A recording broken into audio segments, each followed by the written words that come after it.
It's Adam, the Raging Molo. Welcome back to the channel, and here's another Raging showcase. We've painted a lot these past 2 months. We've painted quite a lot, most I've probably ever painted in a short space of time. A lot of orcs, really nicely painted mod that was done in a day. I say nicely painted. People may argue, but I like it. But yeah, stay tuned to the end of the video for a small announcement about the future of the channel and what I may be able to do soon. But for now, let's get into it. Okay, let's start with this beast, the Orc Megaboss from Games Workshop from the Age of Sigmar line. Holy hell, I freaking love this miniature. Look at the post-it note, Absolutely love this guy. For the Orc skin, I actually used the Orc and Goblin paint set from Vallejo, which was also a Christmas present, as was this miniature. I've never used those paints before. I've never used that particular method of painting before, so it's lots of just layers and layers. I didn't think my paint's thin enough, I don't think, to do this. And when I did this, I think, oh, I will use this method to paint my Orc war bosses, my elite choices, the named characters of my Orc 40k army. We'll come to that later on because I didn't. But adding the flesh tones and the purple and red washes, absolutely brilliant. And doing it on the veins, absolutely bloody brilliant. It really makes this a standout piece. And obviously doing the blood for the blood god, it has that really nice random effect. I mean, I painted it on the axe, but when you get the random effect from just like flicking it on, it has so much life. But a big part of this for me is the base. I cut because he comes with standing on a little stone, and it looks a bit uninteresting on just as is. So I built up a base using a few pieces of slate, some old putty a friend gave to me, a bunch of static grass, some undergrowth, some stones, and some tufts, and some leaves as well.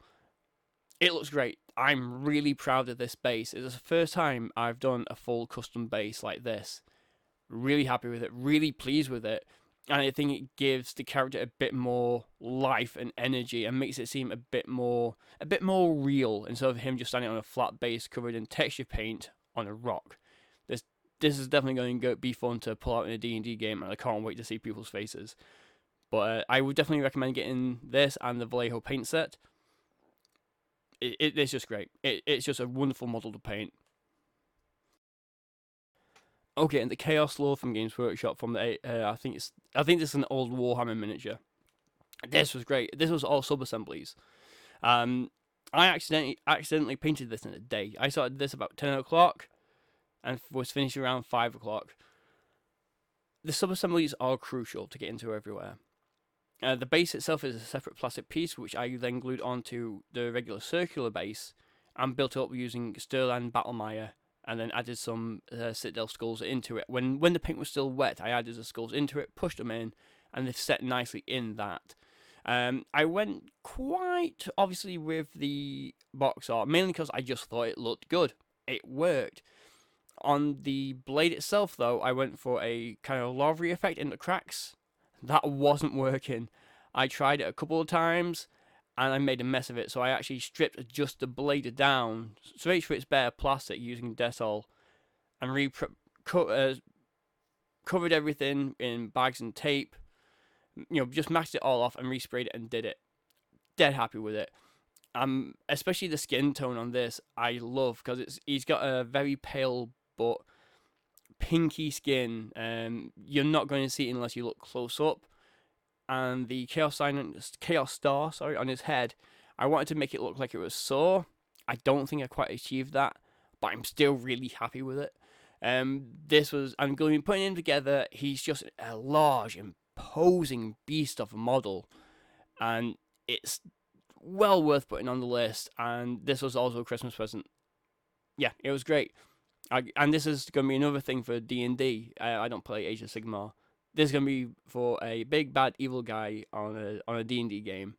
I can't wait to pull him out and see how the players react to this absolute beast of a Chaos Lord. I'll probably make him a Tiefling Paladin or something. I don't know yet. But still, great model. Definitely recommend. Okay. Acerate the Leech. If you play D&D, you probably know who this guy is. Tomb of Horrors, the infamous module from back in the day, and still in 5e, 4th. I think he's been in every edition pretty much. But that's a demi-leech in that. This guy is pretty much based on, you can see him on the cover of the Dungeon Master's Guide for 5e, and he's the main big bad evil guy of Tomb of Annihilation. Now, this comes with the Army Painter Undead Star painting set. Marvelous Pigments.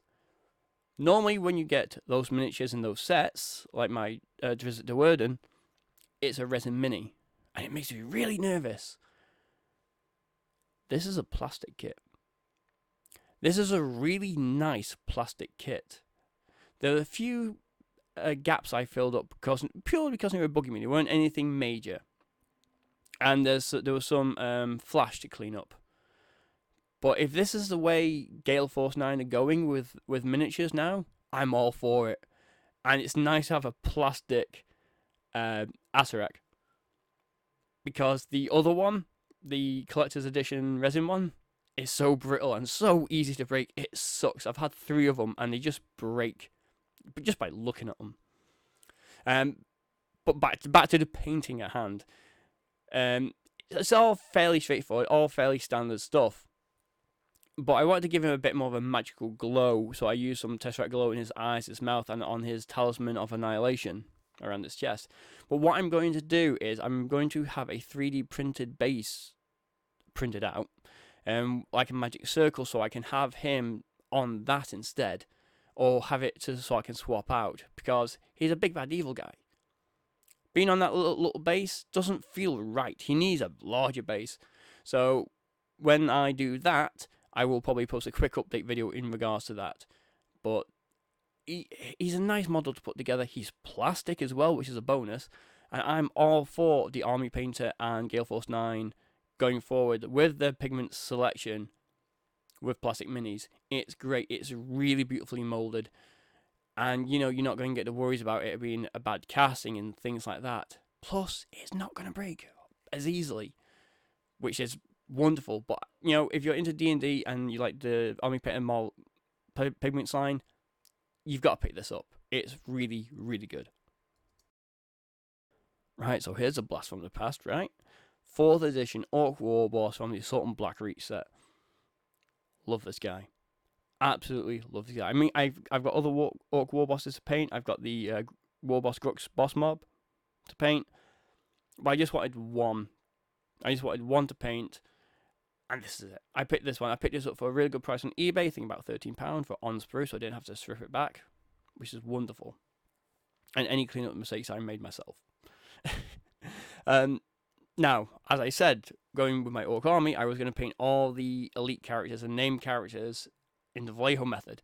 I did that. But because I painted the Orc Boyz and Gretchen and Runtherder the Citadel way, it looked too different. Too different to me anyway. Better painters might not notice. Might be able to get it so it's a better transition and not as noticeable, but I really notice it. So because the paint layers were quite thin, a lot thinner than what I did on the Orc Mega Boss, I went over it in the Citadel method. And I was happy with it.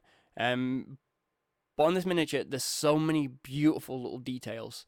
Just poking up, just like little switches, little vents, exhausts, little pistons. There's so much on this guy. It's great.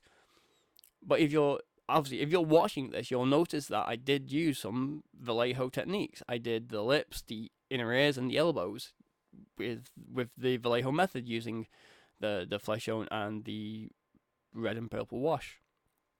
And it works great. I'm really pleased with this. There's a lot of life and a lot of character to him. And the weathering, I love doing the weathering. It was so much fun. Just little bits here and there help tell a full story. And using Typhus Corrosion really adds to that extra little bit. And the casings coming out of his weapon are from the Boyz set. I had them left over, so I stuck them in here to give it that extra bit of definition. And obviously we had to give him a name. Because I'm a Discworld fan, and a lot of lockdown I spent listening to Discworld audiobooks, so we've given him a name to go with it.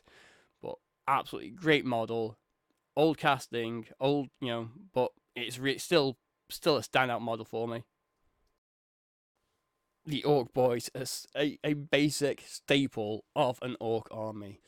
Now, I think these actually came out in 4th edition as well, from what my research showed. I still have ones from 3rd edition when I was playing, but I believe the kit is slightly different now, because this involves two. This involves sluggers and sluggers and choppers and shooters, whereas the old one was either one or the other. Anyway, we still need a new boys kit. Not denying that. We still need a new boys kit, but this is still great fun. I will be doing different things next time. I will leave the arms off to start with, because getting down between the arms on some of these things is a bit of a pain. But still, I've got my first troop choice.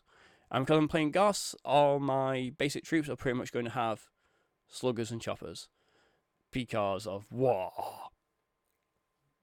And this is the second time I've painted checker patterns, and doing it more and more, you get used to it. You get better ideas and better ways to do it. And a big thanks to Fox of model making guru fame, who showed me this method when he was painting his Wazbomb Dakar Jet for Goblin Gaming.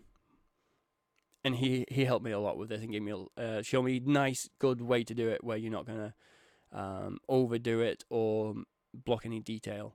So I followed his technique and modified it a little bit to make my life a bit easier, because I wasn't too sure about stuff.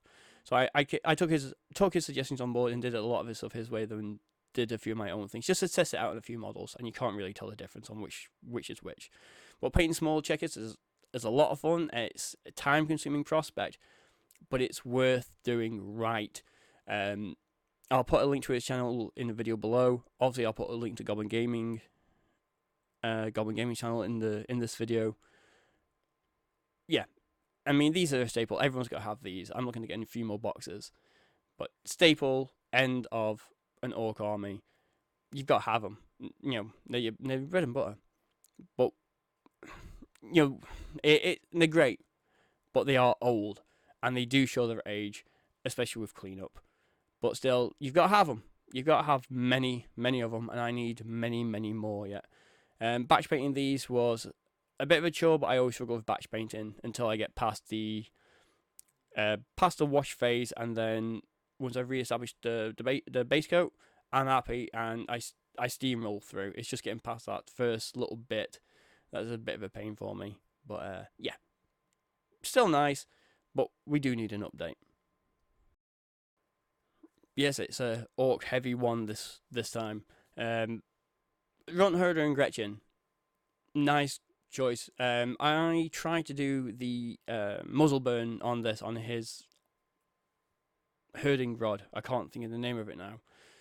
Someone's probably going to comment below what it's called, but I can't remember, and I'm too lazy to look it up and re-record this. But I did the muzzle burn effect on it.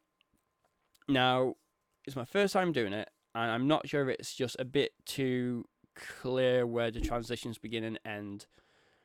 So maybe I need to add a bit of Lamy medium to the washes. I'm not sure, but this muzzle's great because it's got a squig. Squigs are great, and everyone should love a squig. But yeah, it's just a decent model to paint. There's not a lot to say about it. I'm using a basic orc method that I've used for the Gretchen, for this guy, and for the War Boss, which I'll use for all my other orc minis when they come. But actually, for one thing, I did the squig's hair. I use Apothecary White, which is my favourite contrast colour, because painting white is a pain at the best of times. So using that for its hair was fantastic. I generally really like that colour. Again, painting checkers, take it slow, take it steady, do it. Make sure you wash it down to give it that dirty look. It's a bit stark here, but when you see the model up close, there is quite a lot of dirt and grime to go with it. But yeah, it's a good model, and it comes with 10 grots. Okay, a selection of the grots we painted with the Runt Herder. Batch painting these is a lot easier than the boys. With the boys, it's a bit of a slog because it's got you got so much detail in them. And once you get past the base coat and the wash, and you're reestablishing the base coat on them, I'm fine. I'm happy. With these guys, it's much easier and much quicker because they're a lot smaller, and it's not that there's not a lot of it's not that there's not as detail, it's just there's not as much detail, if that makes sense. But these were the first models I painted, picking orcs back up, and so it allowed me a good way to get to grips with the skin tone of the orcs again after 15 years of not playing the game. And obviously we chose one with a red cap, and we named him. He got a name, Dead First, because what else are you going to call a grot, a Gretchen with a red cap? He is going to be the leader of the grots. But yeah, this, you get 10 grots and a runt herder for I think like £10. It's a really nice little kit, and if you're looking to see if you enjoy painting orcs, I really recommend this as a cheap one to just see if you like the paint scheme and see if you like how it goes together. Not how it goes together as such, but how the colours go together and stuff like that. But I'm rambling now. But anyway, yeah, it's a good kit, and I need to get maybe 2 or 3 more packs of these, I think. Thank you so much for watching and listening to my inane and insane ramblings. If you haven't done already, please like and subscribe. That would mean a lot to me. A quick shout out to Andy from Mayhem Model Works for designing the new logo. Dude, it's so awesome, and it's better than I imagined in my head. Thank you so freaking much, man. Much appreciated, dude. Now, in the future, in the very near future, we're looking to upgrade our setup. The Royal, me. I'm looking to upgrade my setup. And with that, it'll free me up some space. And with that, hopefully I can do some build and paint videos to go along with the Raging Showcase as more regular content. So I'm hoping to do that towards summer, maybe autumn. So please stay tuned for more information in regards to that on my Facebook page. But for now, I'll be seeing you.